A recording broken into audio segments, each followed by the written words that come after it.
Brilliant. Hey guys, and welcome to season 2, episode 8 of Creators Campfire. Tonight I am joined by the lovely Matthew Cassinelli. Matthew, welcome. Hello, thank you for having me. Thank you so much for being here.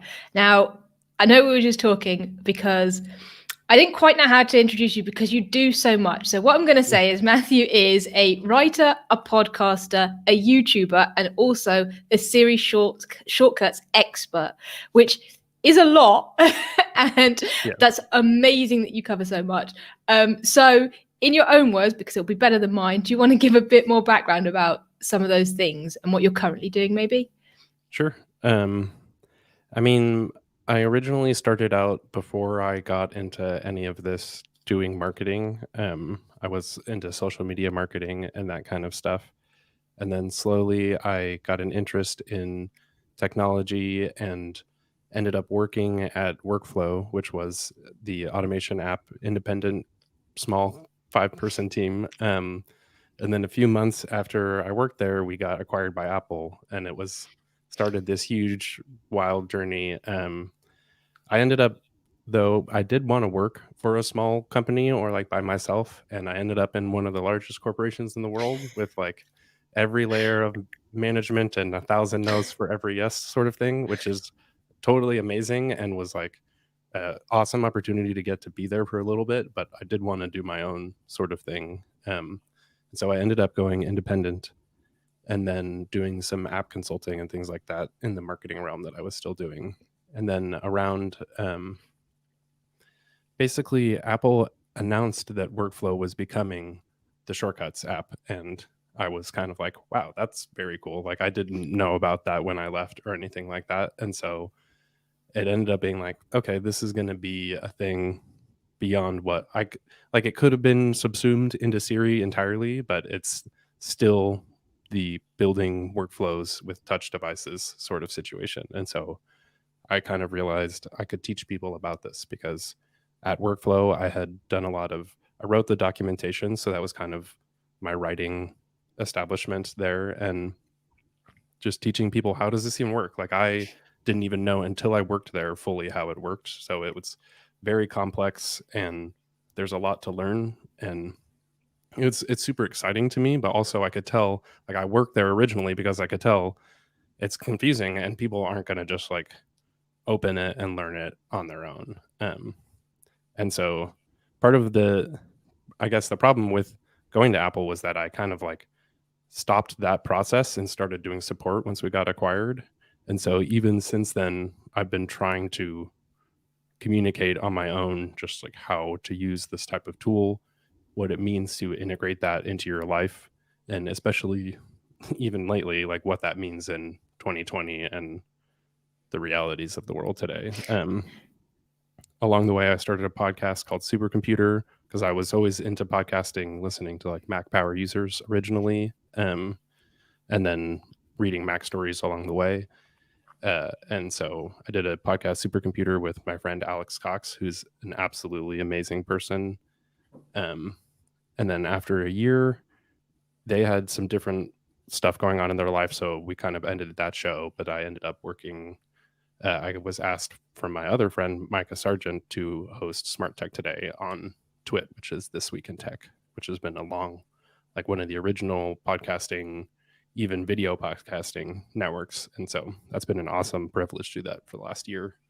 And along the way, also, I started a YouTube channel to basically show people how Shortcuts works, because one of the problems that we realized with Supercomputer is that you're talking about a visual application. And so, yeah, as much as you can have awesome conversations about it, showing people how to do it makes a huge difference. But yeah, since then I've been making YouTube videos, and I think the hardest part is that Shortcuts hasn't totally been ready, I would say, like ready, quote unquote, for the average person, even until somewhat this year. And so that was sort of a struggle along the way, because I'm trying to like show all this promise of this application, but some of it is a little limited in just the ability to actually use the shortcuts. Like I have 1,000 shortcuts. It's wild. It's absolutely ridiculous. But the hardest part is just using them all, because I have so many ideas that it ends up like the tool itself is so good at building them, but then using them and integrating it into my life has always been a little bit of a challenge. And so there's been some changes lately that are making a big difference, and I'm trying to integrate it into my life with those. And then I'm starting to make some more videos again. So I'm excited about that for sure. And it's been a long, some parts of that journey are like, I'm like, why can't I just make these videos? But then it's like, oh, the app isn't ready yet, sort of thing. So it's been a journey, but I'm definitely excited for the future because I feel like a lot of stuff has lined up that wasn't lined up before. So that's nice. Yes. Amazing. You fully justify the fact that I said the amount of stuff you have done in your career so far. It is insane. But firstly, 1,000 shortcuts, Matthew. Yeah. I mean, if you say a topic right now, I could probably come up with like 15 shortcuts just in 1 second. So I think something that I even have like struggled with existentially creating shortcuts is whether they should be a single phrase that does one thing that just executes right away, or a full application that does, I can choose from a menu and it does everything you would want to do related to YouTube in just one shortcut. It's like the shortcut name itself implies the shorter route. And I think those larger utility things can be really cool, but sometimes they're just exhausting to use when it's like 10 menus in a row. Like I just want to do the thing. So it's not perfect yet, but I've gotten more systems, and I'll say the home screen stuff is amazing and is going to be so good. So that's what I'm most excited about now for sure. That is amazing. Yeah. I'm not going to lie, shortcuts scares me. I assume so. Like, yes. I will reassure you this whole time because it's totally like there's no onboarding or anything like that. So I don't think I expect people not to understand it. And it makes my channel have a reason to exist. Which this is great. True. Yes. If everybody figured it out, I would be useless. So yeah. I'm here to support you, Matthew. I will continue not understanding it. Perfect. Until I make my videos, at least. Exactly. And then you can teach me. Oh, wonderful.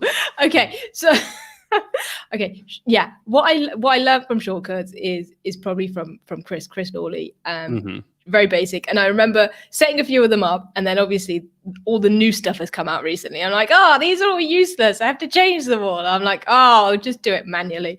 It's just not worth it. I mean, I get that. Like I definitely do a lot of things manually that I have shortcuts for, and I end up not remembering them. And so I think that's a new thing with being able to add them to the home screen. And in iOS 14.3, they will actually run from the home screen. They won't open into the app, which was the huge TikTok trend of everybody customizing their home screens, but it's just opening the Shortcuts app every time. And I was like, when I saw that happen, I was like, I'm not going to do this. And now that they fix it, I'm like, oh yeah, I'll do that again. So it's actually going to be pretty good. But Chris is amazing, by the way. I love talking to Chris because he gets it with shortcuts, and that's always like, not that there's any shame in not getting it, but it's just really helpful to be able to have conversations with people like that. And he's so nice and a much harder worker than me, which always makes me jealous. Or like he's doing a home screen thing now, and I'm like, I want to crush you. I don't want you to make one before I do. So that is brilliant. I mean, I'm sure you're both incredibly hard workers. Let's be honest. The amount you've both accomplished, I don't think you're not a hard worker. But yeah, he's awesome. I love this stuff. Hustle, for sure. Yeah. Yes. Okay. I'm trying to figure out where to start. I want a little bit of background though. So you said you started off in like social media and marketing. Mm-hmm. But you always liked tech, right? So it's just that you weren't necessarily a coder, but you were interested in tech in general. Is that? Yeah, that's a great point about. Definitely, I have never coded. I know some HTML from MySpace days and like AIM profiles, which is, I would even assume is like before your time, which is aging me or something. But I'm older than I look. Yeah, fair. Okay. So for me, I mean, my mom is a technology teacher, and my dad was an engineer at Nike for 20 years. And so it's always been in our family, especially my mom was literally my technology teacher at some point. And so I took some classes, and even she was like the cool teacher too, which was always helpful. So it's like we could Nice. go around campus and in high school and like make videos for video production class. And so on some level that I didn't know it at the time, but that was like teaching me the very basics of editing that I'd end up using now. So that's always just been fun. Like I've always been into video games and computers, and in high school one of my friends' dads introduced me to a Mac and was one of those like, oh, you have to try it, you'll love it sort of people. And it was like 1,000 times better than any sort of PC I had used. And so that was really like my journey was starting then and going into college. And then I used an iPad too in college. I took notes in Evernote and did the little like cover flipping thing to check your notes. So I have been using an iPad for like 9 or 10 years. And that probably led me into the the workflow realm, because it was always really cool, but super limited. And so over time, things like X callback URL and URL schemes, which is all the origins of what workflow was making it possible to hook in between apps and send information back and forth when like you could barely even copy and paste stuff. And then what workflow did was package those URLs and all that fanciness into just simple visual actions that you could fill out, and it would do the same thing, but it was a user interface for something that was otherwise like links and super complicated stuff. And so for me, it was the first time that I was able to take what I could do with the technology and automate it into a process. And basically it was just way easier. I could just touch it and move it around. Like I don't want to type curly braces and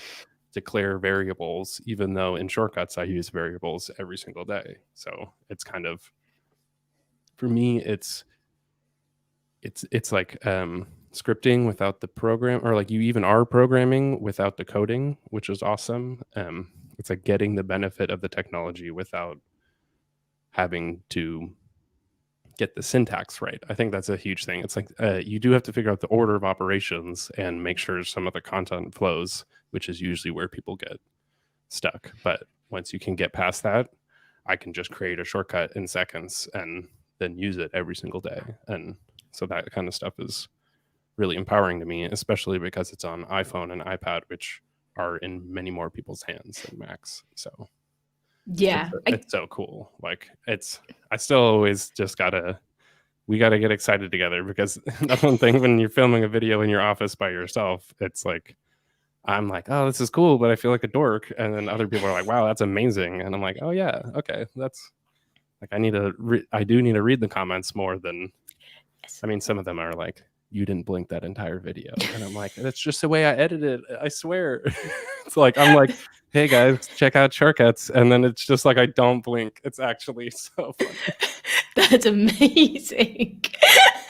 I love that. I'm so engrossed in it. It's just must not blink. I mean, it was like I was trying not, I think the first one I blinked way too much. And then so the second one I was trying not to blink as much, but then it's just like, it's hard to like deliver the line. I don't know. It's like once you can deliver multiple lines in one take, then that is like, you can actually see yourself blink in the footage.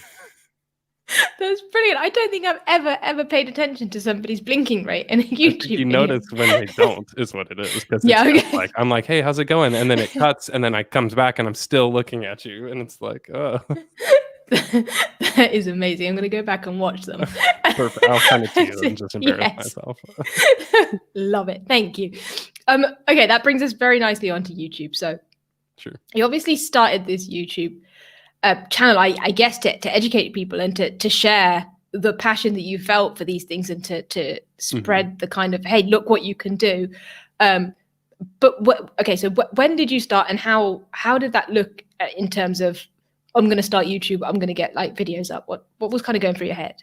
Sure. I think I originally had the idea in 2017, around when we were acquired, because I was kind of like, I don't necessarily want to do, I don't know. I mean, I think it was kind of that summer especially, I mean, I don't know if you were watching YouTube then, but it was like Casey Neistat season for days. And I have no shame in admitting that I like bought the camera that he was like, this is the one you should get. And I was like, yep.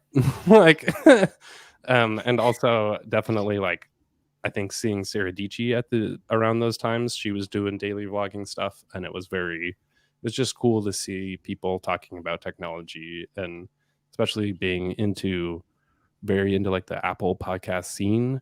It was refreshing to see other people outside, and especially in a visual medium. Like, I learned a ton about podcasts or through podcasts, but in some ways too, it felt like that all already happened. And unless you went back and listened to those podcasts, you're not going to learn that information. And so I was like, I mean, I've always wanted to, I don't know, like share all of that stuff because I know about it, and it's, if other people don't, it's like a shame. So that's kind of a weird, I think sometimes I've like noticed lately though, it's not like the best motivation to have a YouTube channel that I like feel guilty not making it, because it does feed into like when I don't do well or something, I'm like, I should have done like, it's not, it needs to come more from I really like this, as opposed to this is what people want to see, because I think that is like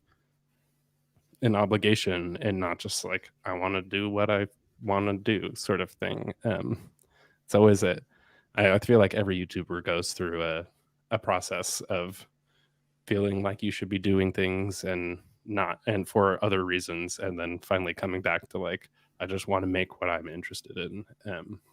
Yeah, because I guess that's the reason you start, right? You don't necessarily start to say I'm going to make 20,000 people happy. It's actually, this is an outlet I want. I want to put my spin on things and put it out into the world. Well, even for me, I think I learned this with Supercomputer, and I gotta like almost write this down because I always, whenever I hear myself say these things, I'm like, oh yeah, that's a good point, me. But even that's my exact point is I need to work on it in order to understand what I actually think. Like, I have these opinions, and I know when I disagree with somebody, it's always helpful. But then it's like, what do I actually think? You have to get into that. I think sometimes a podcast can be a good medium for that. I have no idea how entertaining that is, but talking to a friend for an hour on a show, you can kind of peel back some of the parts and be like, oh yeah, this is like, you hear yourself say a point and you're like, that was what I actually think, but articulating that is always hard. And so writing or podcasting and that articulation phase, I think, is always really important, because otherwise you kind of make something sometimes that you aren't satisfied with, and you're like editing it. And I heard you saying on Chris's one that you hate the editing process. I think it's also, do you dread it? Because I totally get that, of like, when you shoot for an hour and you're like, that's 10 hours of work. But I think for me, the whole articulation phase is harder, specifically because I'm trying to like teach you shortcuts. I'm trying to teach you all the 1,000 ways it works. Plus, also, by the way, this is technically programming, and so you need to learn what variables are and all this. And so that part is really hard. But I think it's, the editing part.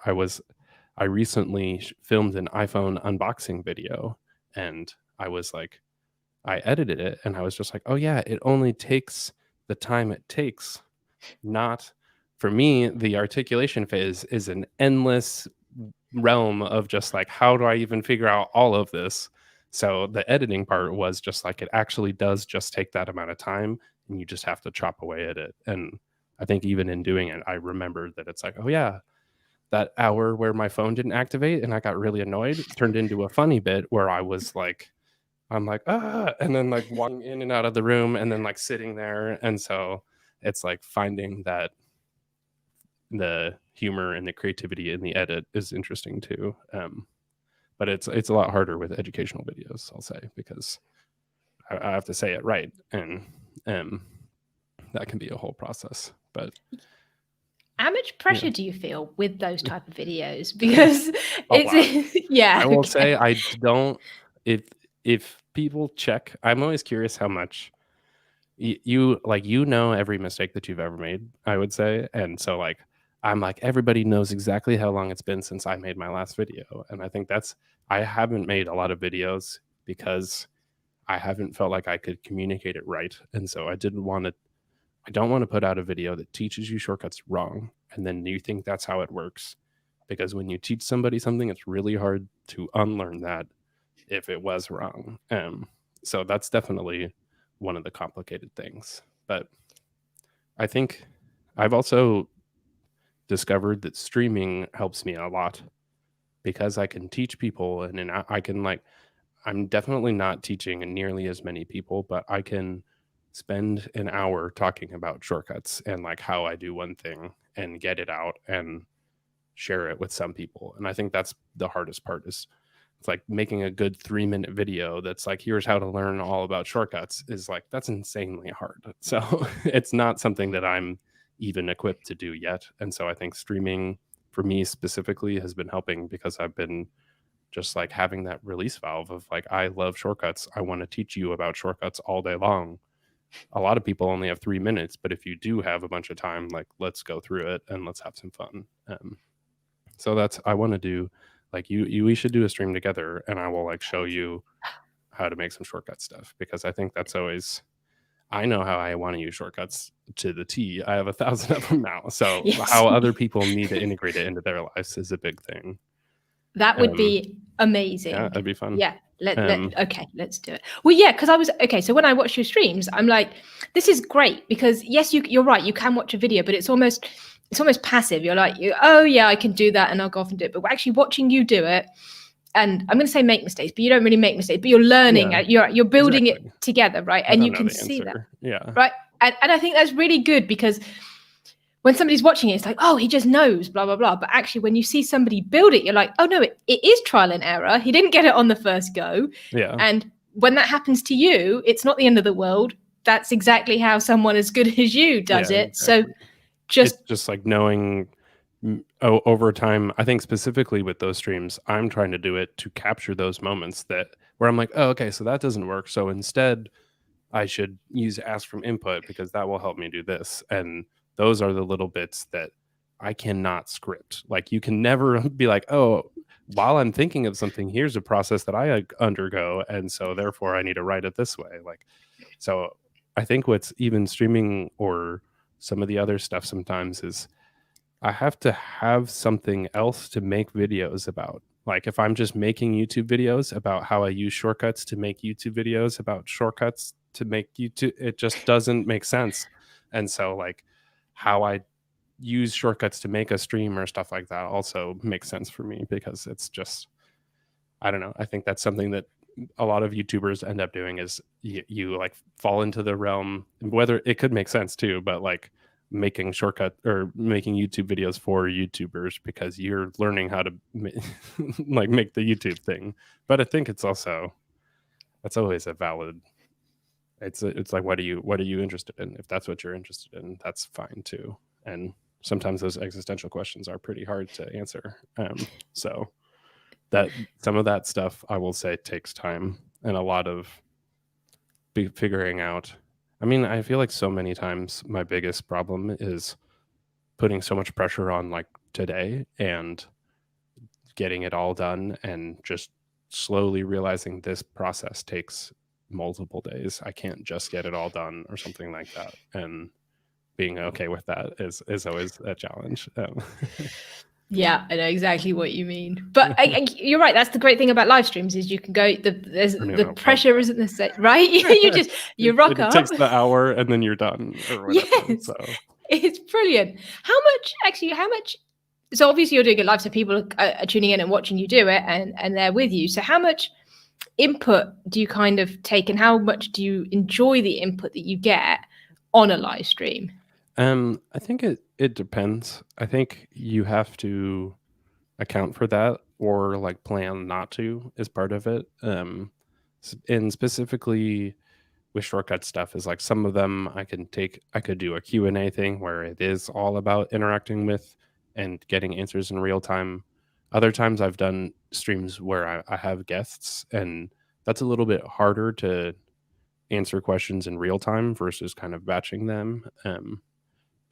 that whole process, I don't think I have entirely figured out. I've done a lot of experiments, and I think I've probably won in like one or two in each of the different ways you could do a live stream, but really figuring out like Wednesdays I do Q&A and Friday I have a guest or something like that is still, I still haven't lined that up because admittedly, like we said at the beginning, I'm doing too many other things besides YouTube and streaming because I have a podcast.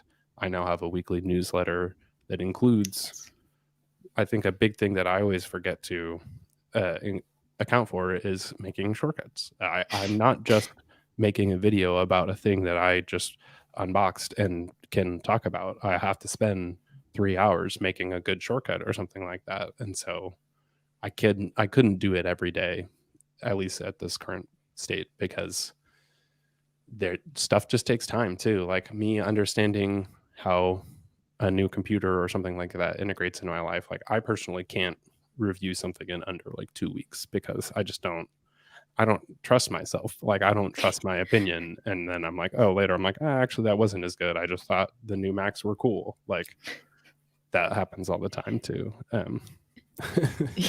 Yeah, I suppose also with those, I mean, it's great to watch as a viewer, but the amount of pressure that must be on the YouTubers that are doing those type of reviews as well, because you almost have to be the very first person or like straight on it, and it's like, I mean that's true if your goal is to get a ton of views or to be on the front page sort of thing. And I think that's specifically, it's December 1st. We just went through October and November, where it's like an endless stream of new things, people getting stuff that you like. A thing that always gets me is that you can't make the day one video if you're buying the video, if you're getting the product that day, unless you're really, really good at making products, because they already had it for multiple days. And so like you're like, I trick myself into being like, I should get it so then I can make a video right away. And like you can, but I just don't always know like what I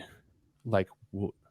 I mean, a lot of people, it's like you want to make money. So like I will say that's a motivation or get the attention, but I want to make a sustainable YouTube career. And so far I haven't figured out how to make videos every day and do that sustainably. And so like I don't want to flame and get really hot and then just totally burn out, because I think that's one of the major concerns.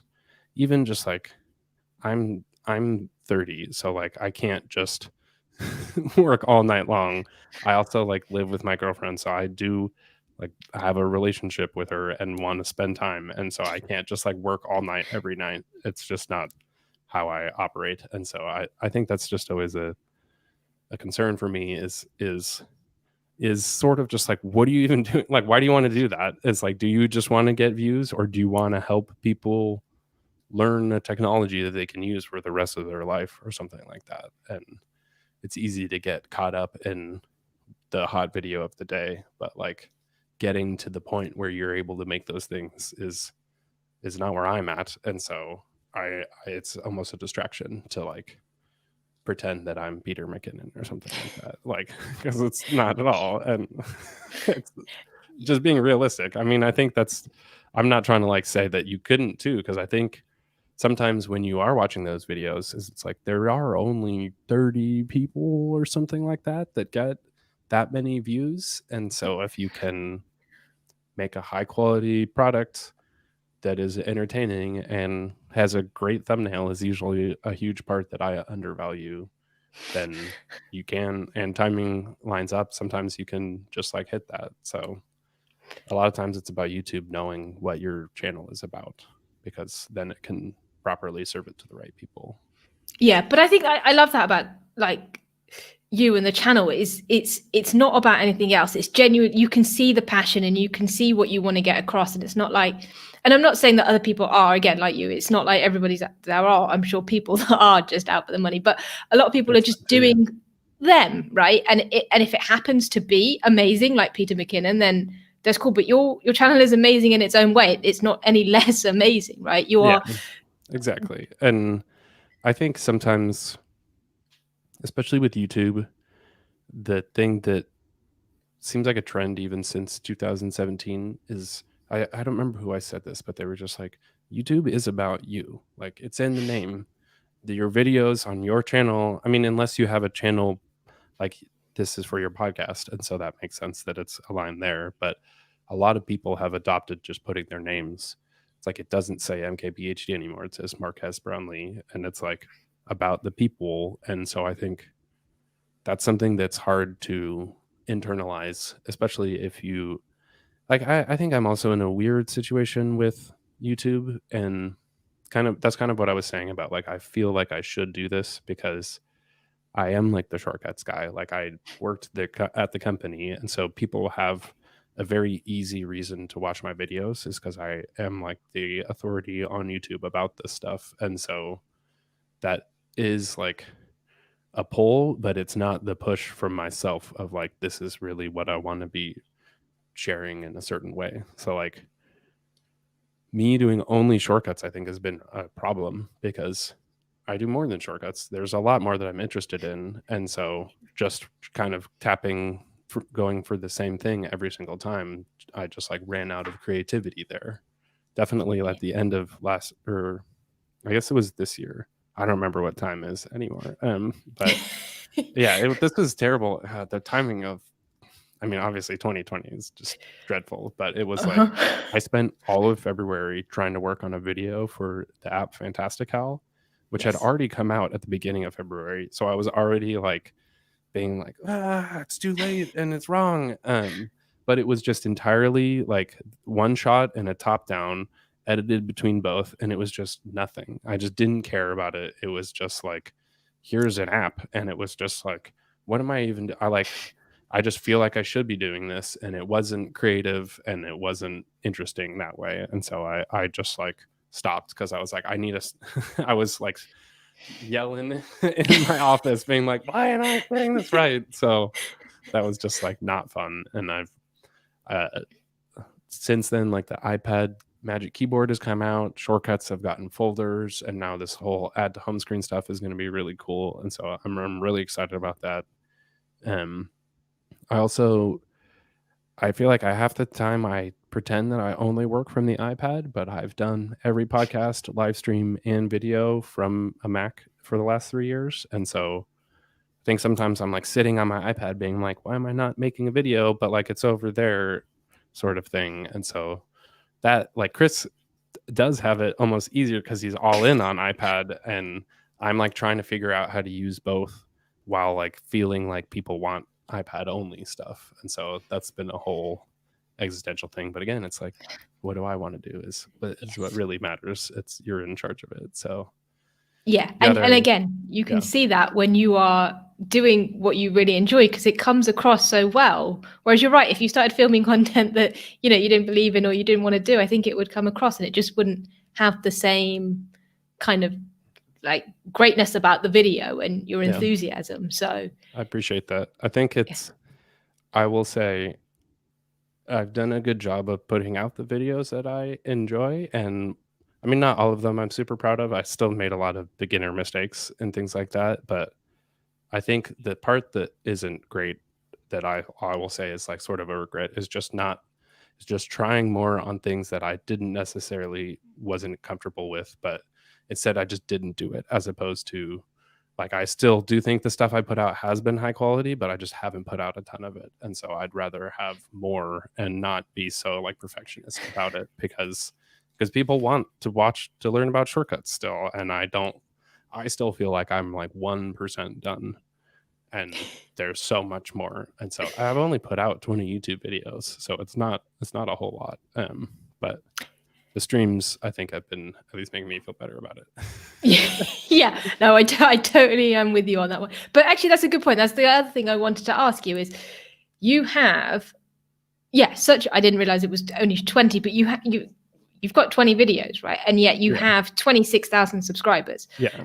And I'm assuming you haven't taken videos down, but so I've done some, but it was also like I did an iPhone video that I didn't even have the phone yet, and I think I did a CES one, and I could just tell, even just from like why would you watch my videos? It's like not for this kind of stuff. And so that's always the problem, is like the reality of what I need versus what the channel needs is always a little different too. But I think one of the things that did happen to me was I got more successful than I wanted to earlier. So like people mentioned me on some podcasts.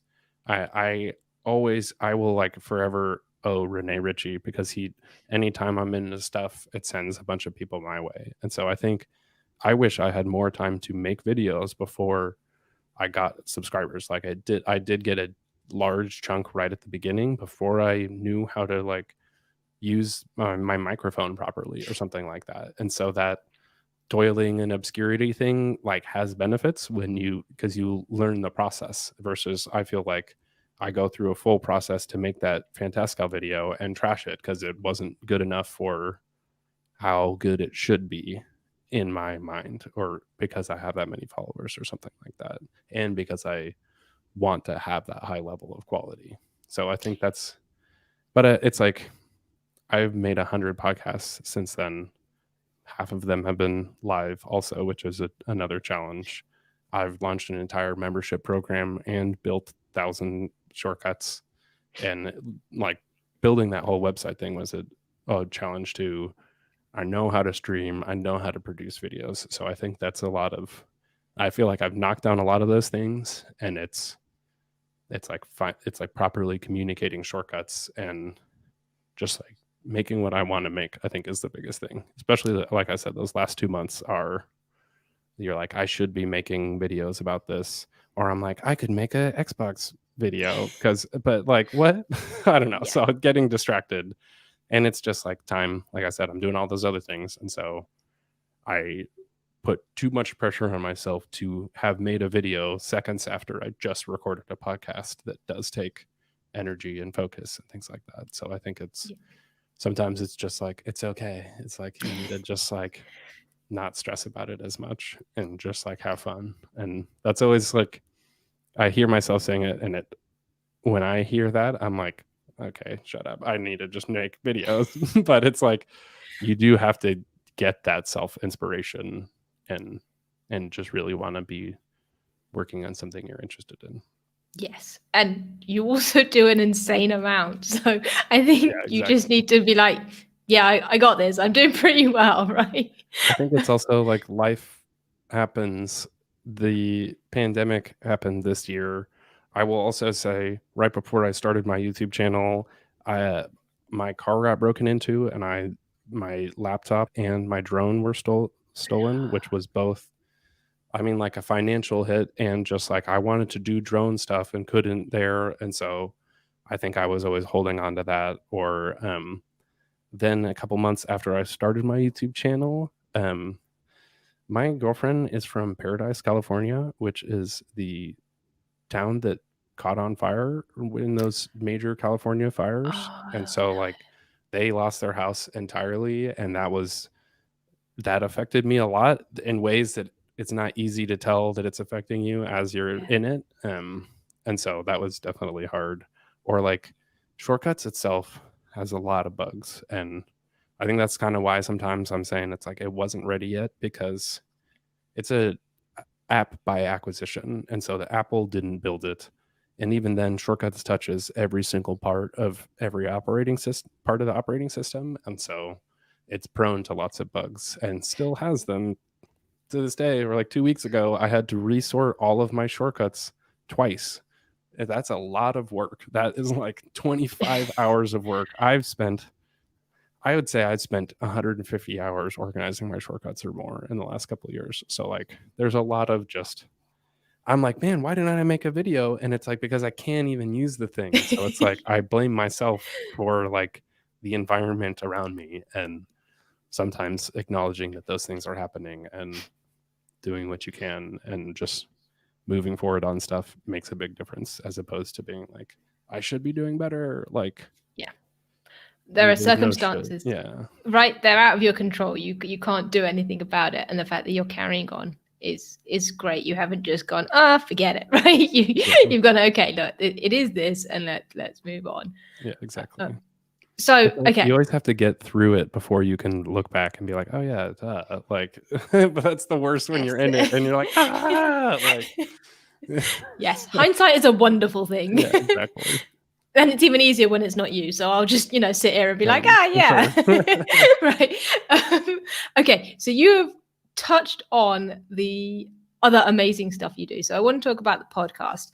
So obviously you started with your own podcast, and now you're doing this live stream one with a co-host, right? With your other friend.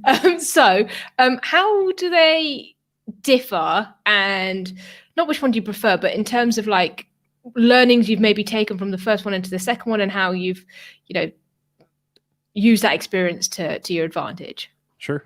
I mean, definitely doing Supercomputer originally helped me to just get comfortable talking. And I think I will always say that I'm super privileged to have amazing co-hosts. Alex is basically a professional podcaster already, and so that helped me a lot. They literally even bought me some of my gear that was higher quality so that it didn't sound worse, because I think sometimes it's like impossible to say to when people just can't necessarily afford it, because like I couldn't necessarily afford to buy it all again right now to do it, but getting high quality gear can make a difference, where sometimes people just like won't listen because it sounds bad or something. Like we messed up some episodes, and you can see it in the stats. It's just like I always think about like what I want to consume this in the same way, and so that's always a challenge. I think also just like I think Alex wanted me to do Supercomputer and to learn about shortcuts, and so they gave a lot of themselves to the show in order to make that happen. But I think also they've gone through tons of personal things like that, and it was just like a timing wise, we couldn't figure out how to just record at the same time every week. Like some of that scheduling thing is just incredibly difficult.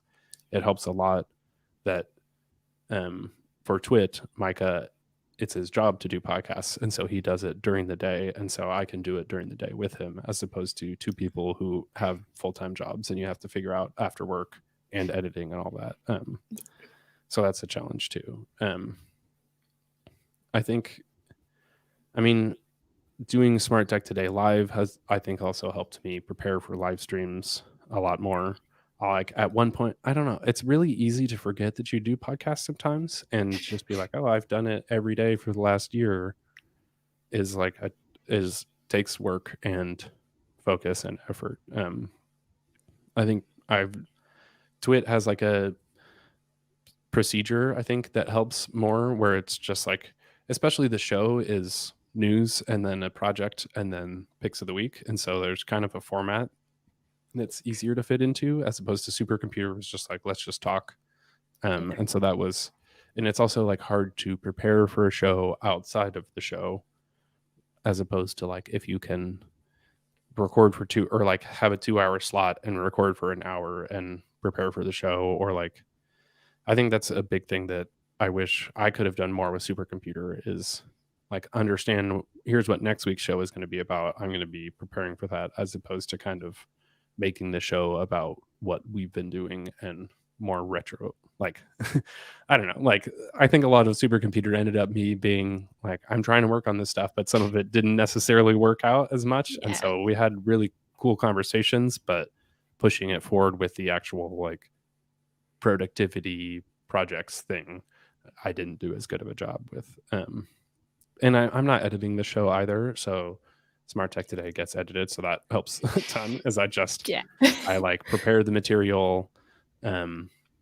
We like talk about it a little bit, but we've gotten to the point now too that as long as we both know what's up and leave little notes about our points, we can mostly not like do it live. But it is also like, that's how you do podcasts. It's people like, it's mostly just that you don't edit it afterwards, as opposed to otherwise most podcasts are that way. But I think sometimes I need to learn more lessons from Smart Tech Today, because I've been doing it for so long, and I'm learning about all this material for home stuff, but I'm not integrating it into my YouTube channel. And so it's almost like a separate thing that I need to have build more into my own stuff, because it just a big thing I learned when doing social media content is to recycle the same thing. Not recycle in a bad way, but just like, you don't just have to make the one thing. The stream could become a video, but it could become the smaller bit. And so I want to do more of that, where it's the show naturally leads into what I'm doing the next day or something like that. But it's more smart home, and it's not just Apple stuff. So I think that's been amazing for me, is to get out of the Apple realm and actually understand Google Home and Amazon Echo stuff. And I feel like it gives me more credibility than just being like, this stuff, I love it because that's all I have. So Yeah. I've appreciated that. But I'm very fascinated, because I am very much in an Apple otherwise, in an Apple only realm. And so I have no clue who listens to my podcast. Like, I do want to make my own show again to sort of focus on the shortcut stuff and some of those other bits. But I'm not. Then I'm doing a podcast, 2 podcasts, writing, newsletter, shortcuts, and YouTube. So I think the biggest thing for me sometimes comes down to, can I make a workflow out of it with shortcuts? Because at a certain point, the only way I can do what I can do is because I use automation. And definitely with my newsletter, that's built on some shortcuts that scrape information out of my shortcuts and upload them to my website and do some fancy stuff that it's like too complicated to share, just because it's the very specific thing so far. So that's, I think, in some ways, the failure of shortcuts. Okay, I'll say my choice to engage in shortcuts fully, and the failure of shortcuts to be perfect for what I need it to be, means that I end up like, maybe that is some of the contribution of not putting out some of those videos. And so I think I'm having a better balance of tons of shortcut stuff, but integrating it with the Mac workflow of actually producing those videos. And so I'm totally happy with that. Like, can't hang on to the past. Yeah, no, exactly. It's done and dusted. It's time to move on. But I think that's great that you're doing the use cases for it. It's not just, hey, I'm going to talk about shortcuts or I work for them, I know how it works. It's actually, hang on, shortcuts are great and I'm implementing them to help me do exactly what I do. So could there be a better I think that's use case? It's really like, I mean, it's both like, I should just make tons of videos explaining how random little shortcuts work, but I really want, I gotta split apart the goals a little bit of teaching people to use shortcuts versus using shortcuts, because how to build them and how to do the programming stuff is more complicated and will just take longer. And I think the streaming thing is a little bit better for that, at least right now. And then just making cool shortcuts and showing people what's even possible, I think is still, that's what I mean, is like, people still have no clue. You can use iPhone, iPad, AirPods, HomePod, CarPlay with shortcuts. You can use NFC tags, automations, all are firing off in the background. It basically works with every app. I think it really does come down to those use cases and daily life and stuff like that. It's not the tool, it's just that we're humans, we're like meat bags, and we have very simple, I'm like, I need some water, and I don't realize that's my biggest problem right now. I think it's like my productivity skills, and it's just like, you're thirsty, dummy. But love it. No, but it's true. I'm a huge fan of automation, and I hate that I'm not utilizing shortcuts as much as I know I can. And it's just that it's intimidating, but I know that if I did, like, it would just help so many things. It's like, I need to get into this. Yeah. I will say a good thing I've gotten from the Cortex podcast with CGB Cray is he talks about how the process is the work isn't the work. Like, once you have that process, you are just executing, but building that process is really hard work. And I think people don't give themselves enough of a break, give themselves enough time to do that. understand that you starting out from not knowing any of it. So like naturally it's going to take a lot to become a video production person or something like that. And so that is the part that's really hard, is developing that process. Once you do get into it, that's when things start to line up and you get that momentum that helps a lot. And it's really, it's so hard because I think, I mean, like anytime I wrote this down, that I was like, anytime I feel like I'm not ready to shoot, it's not because I'm like, if I literally have problems with the camera, I can figure that out and I can spend time on that. But usually it's because the idea isn't ready yet. And I'm like trying to push it before it is. And just sleeping on it sometimes and things like that can make all the difference. But in the middle of the day, you're like, it's 2:30 p.m. Why aren't I working right now? And it's like, because it's 2:30 p.m. Like, it's not like one app that helps me a lot is Endel, because it's I will say it's a little expensive. It's a audio soundscape app, but it has a circadian rhythm chart that's just like, it's 2:30 p.m. You're in an energy dip. In 20 minutes, your energy should be going back up. And so many times I see that and I'm like, oh yeah, that makes sense. That's why I'm struggling. And then it's just like 20 minutes later, I'm fine. And I just needed to take a break. Like taking breaks and like actually taking breaks is good. Not just starting on Twitter and being a permanent break, but like, yes. Yeah, some of that stuff makes a huge difference. I need to check out that app. That sounds very cool. I will say we got some comments. Yes, excellent. Hello, Jared. Jared's here. Hey, who else is here? Awesome. Mac's here. Hello, Mac. And I appreciate the Matthew has an underlying integrity that I trust. I will say that's like one of my biggest concerns is just like, I can't tell you to use something that I don't use. I really do struggle with that because I just feel like that's so important. Is like, I want to actually help people. I don't just want to like make the boxes and get the sponsorships, or like check the boxes and get the sponsorships or something. I feel like that's just important too in the long term, because you'll actually trust what I say. I don't know. Like that just makes sense too, logically. Like, yeah, no, 100%. Like it's like a car place, right?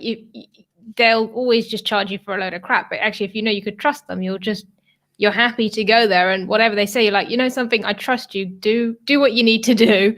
Like I know that that's probably a terrible like comparison, but but it's so nice to be able to turn up to a channel and go, I know that this is a genuine person. I know that he genuinely cares about what he's talking about. And I know that what he's telling me is something A, that he uses, and B, that's going to be right. So I literally don't have to worry about anything. If I'm watching your stuff, I'm like, I don't have to go anywhere else. That's good. I will say it's hard. And like I said, it means that I've done less. And so that's the part that I personally like still feel guilty about. I wish I could.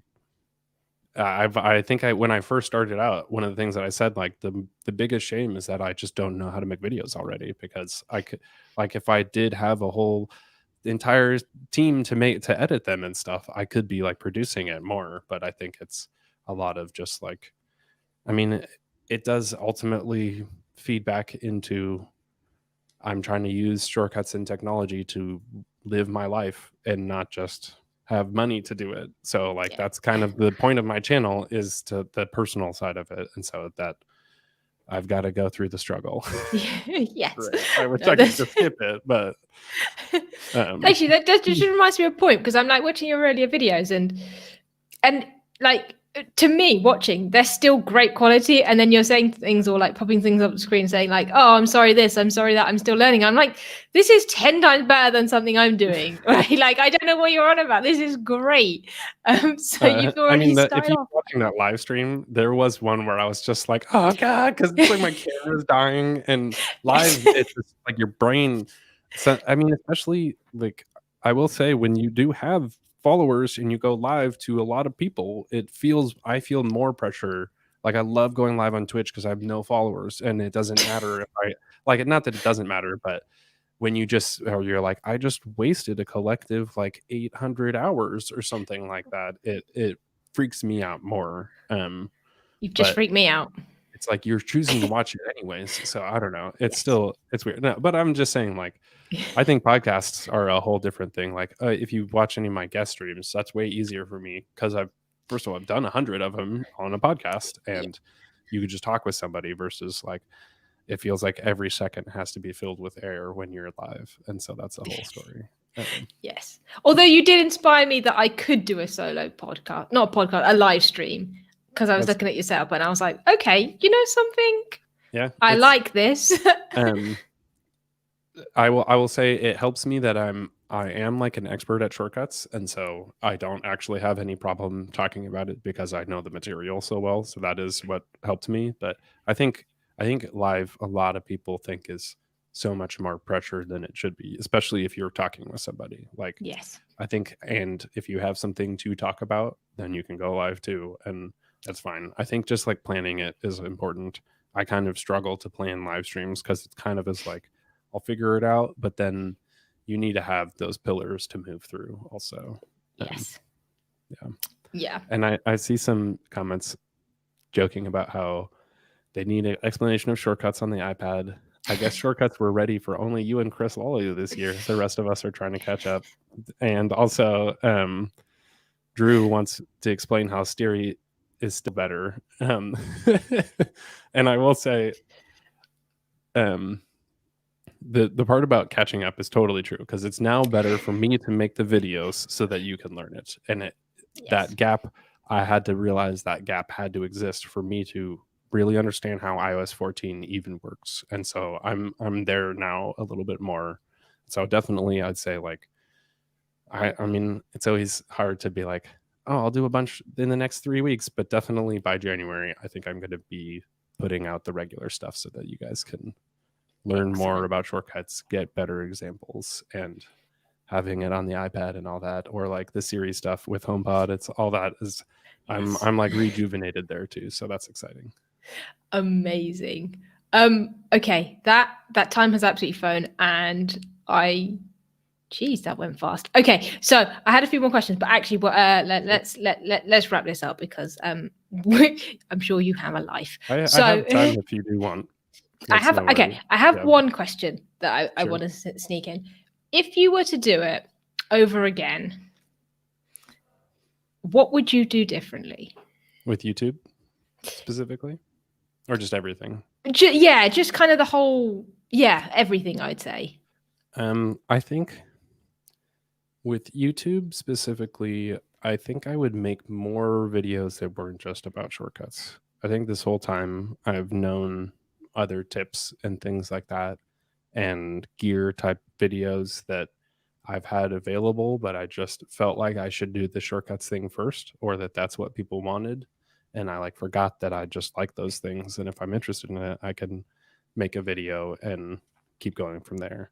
It's like, it's hard to tell what that would mean for the algorithm because I do think it's very easy for YouTube to know. It's like, oh, another shortcuts video from Matthew. Like, yeah, people who like shortcuts want to watch that.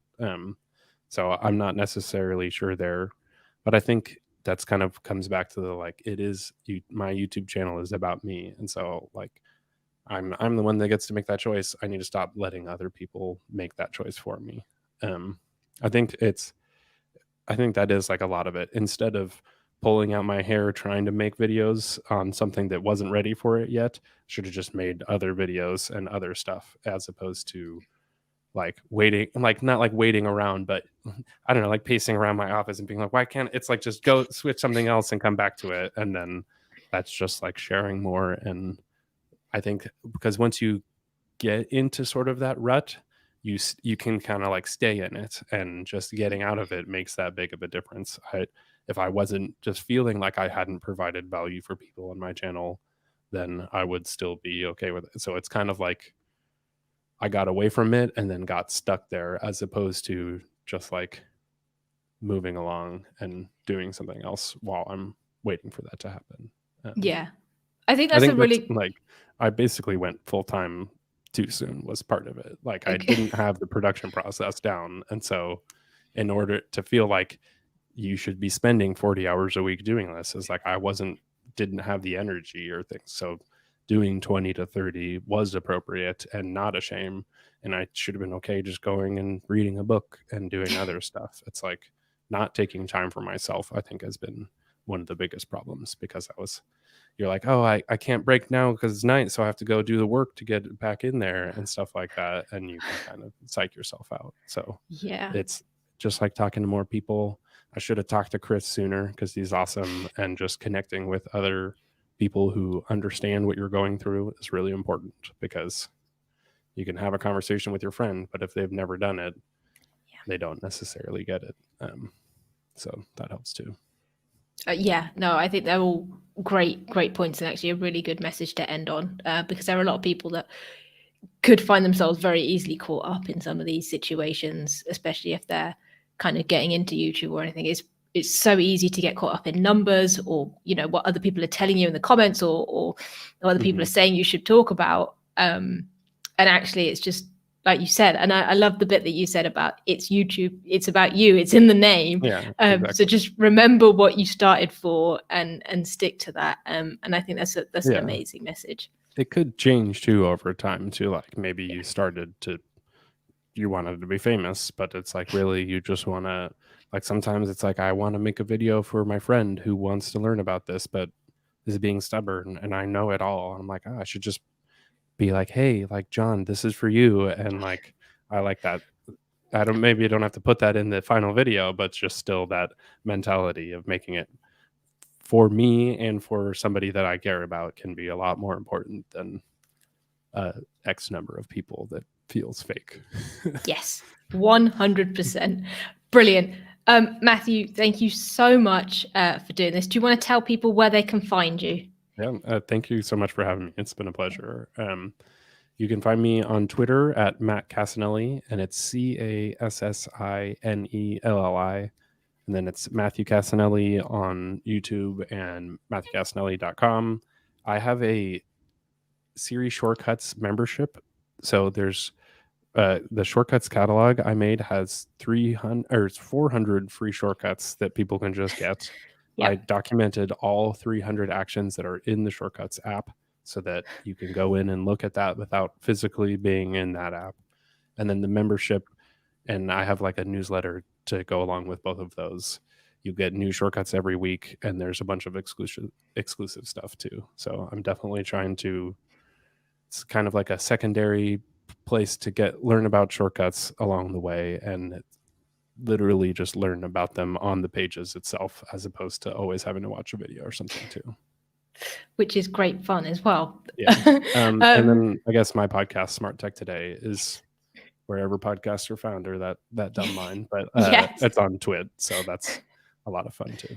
And that's every Monday. Perfect. Guys, I will have everything linked up in the podcast show notes whenever they go live, and the YouTube description when I get around to updating it. But that is amazing. I need to go and sign up to that newsletter. I need some shortcuts help. Brilliant. Thank you. I'll be sending you some every Sunday. So. Yes. Amazing. Guys, thank you so much to everybody who joined. And Matthew, once again, seriously, thank you so much. This has been so much fun. Thank you. It was my pleasure. Amazing. Bye, guys.